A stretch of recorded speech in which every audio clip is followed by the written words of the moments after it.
Hello বন্ধুরা, good morning. তো তোমরা সবাই কেমন আছো? আশা করি সকলে ভালো আছো, আর আমিও খুব ভালো আছি। তো আমি সকাল সকাল উঠে পড়েছি। তো সকাল থেকেই আজ ব্লগটা শুরু করলাম। তো তোমরা দেখতেই পাচ্ছ, আমার রোজই কিন্তু প্রথম কাজ হচ্ছে ঘর গোছানো।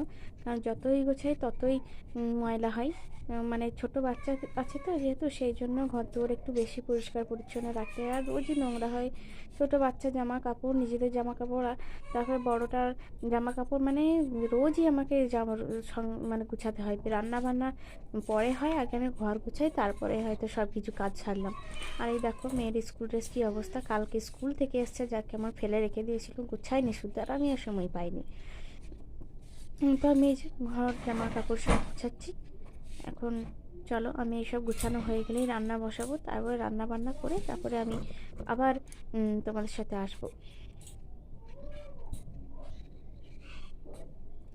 জামা কাপড় গুছাতে গুছাতেই জীবন শেষ, সংসারে কাজ করতে করতেই জীবন শেষ, আর কি করবো বলো। চলো গুছাই। আর এইদিকে দেখো, আমার ওই যে বড় মেয়ে এখন পড়তে বসেছে খেয়ে দিয়ে, আর ওই যে ছোট মেয়ে খেলা করছে ওখানে শুয়ে, দেখতেই পাচ্ছ। ওই যে দেখো আবার ঘুরে দেখতে পাচ্ছি আমি ভিডিও করছি দেখে। দেখেছো, ফাঁকি মারার সুযোগ পেলেই কিন্তু ফাঁকি মারবে। দেখেছো কি অবস্থা।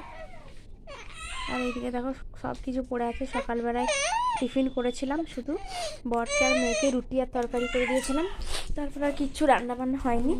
আর আজ যে মেয়েকে আবার কোলে নিতে হলো, রান্নাবান্না ছেড়ে দিয়ে মেয়েকে কোলে নিতে হলো, ও ঘুম এসছে এখন।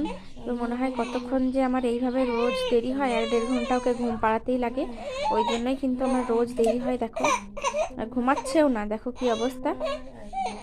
দেখো মাথা নামাচ্ছেই না, ওকে নিয়েই আমাকে কিন্তু এইসব কাজকর্মগুলো একবার করে নিই, একবার করে কাজকর্ম করি। দেখো এই দেখো। হ্যালো বন্ধুরা, তো আমি আবার চলে এসেছি। তো আমার সমস্ত কাজকর্ম হয়ে গেছে, আমি আবার চলে এসেছি।